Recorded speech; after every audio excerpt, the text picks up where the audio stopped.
Words are greatly appreciated. Thank you so much, and we look forward to seeing you again soon. I look forward to it, David. Thank you.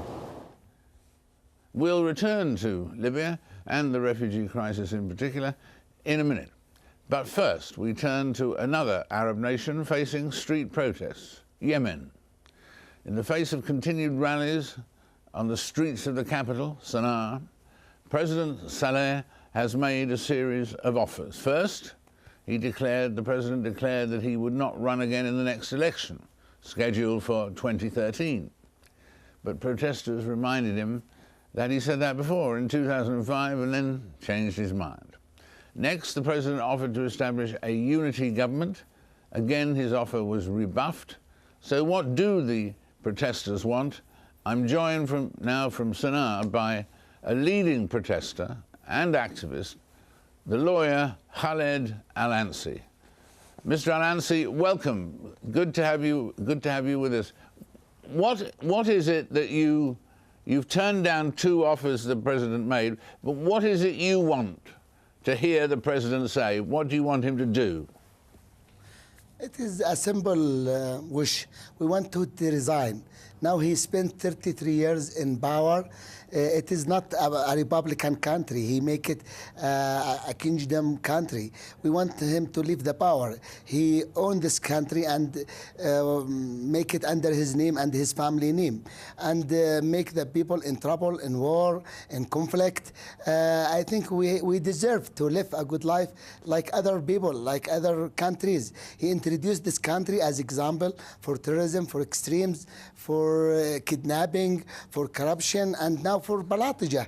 We are a good people. We love peaceful, we love democracy, we love freedom, and I don't know why he introduced himself during the last years as a role for the leader who respect human rights, who respect democracy, and when the people ask him to leave the power, to resign, he refused. So you think he should resign, to resign now, resign soon, not at the end of the year? You think he should resign soon and what, leave the country? Yeah, we ask him to resign now, not tomorrow, not after 1 hour. If we could to make him resign yesterday, we will ask him to resign yesterday. When we tell him to leave, we mean to leave the power. I am a human rights activist, and I will not ask any Yemeni to leave the country. And also, he has to stay in Yemen because we have the right to trial him, to investigate him about the bad thing that he did during his period in the power. So what you want to see is the organization, the government that takes over from the president, assuming he goes, you would like it to be a democratic government.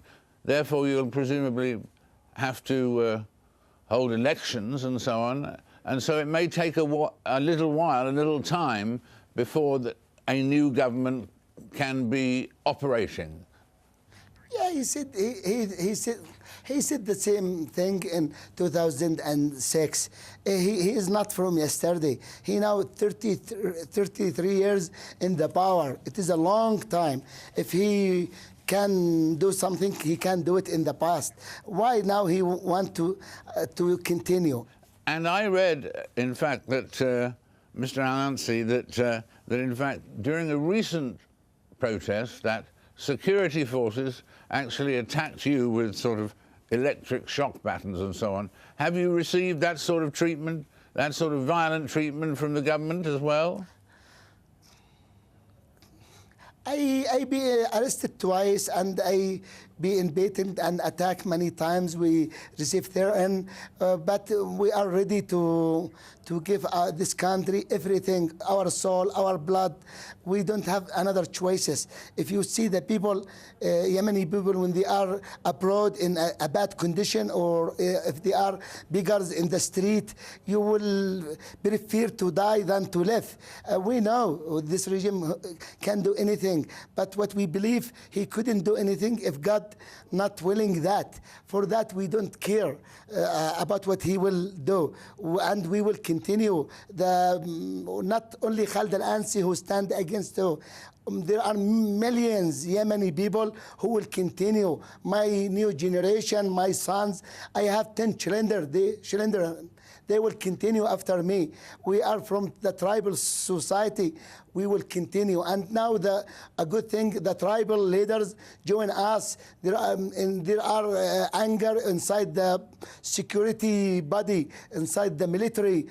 We receive every day many people from the police security, from the military, from the tribe, who announce their supporting and ask for peacefully change. And they announce they will leave guns, they will leave violence, and continue for peaceful demonstration until this regime go out. Thank you very much for joining us, and we hope to welcome you back to the program again. Thank you. Thank you for AlJazeera. A huge humanitarian disaster. That's what will happen, according to the UN High Commissioner for Refugees, Antonio Guterres, if the international community does not act to help Tunisia with the massive influx of refugees from Libya. The majority of those crossing the border have been migrant workers from Egypt and Tunisia, but many other nationalities, including Bangladeshis, Vietnamese, and sub-Saharan Africans, are also represented. So can the UN Refugee Agency, the heart of all this, the Tunisian government and the NGOs keep up with the average, which was, at least until today, of 15,000 refugees a day pouring over the border? Antonio Guterres joins me now, I'm delighted to say, from Geneva. Antonio, we read in papers today that the numbers may have dropped yesterday in terms of the numbers flowing or trying to flow into Tunisia. Is that true, and how great is the problem today? Well, it's true, and the problem remains the same today. We had a massive influx until 2 days ago, as you rightly said, about 15,000 per day. And all of a sudden, yesterday, we had only 1,800 people. And today, also, the numbers are relatively small. The difference is that the Libyan side of the border, that was totally disorganized, became very well organized with a massive police and military presence in the border, on the way to the border. So we don't know exactly what's happening in Libya. We don't know if people are being refrained from crossing, if they are being detained somewhere on the way. The truth is that the numbers have indeed quite substantially decreased in these last 2 days.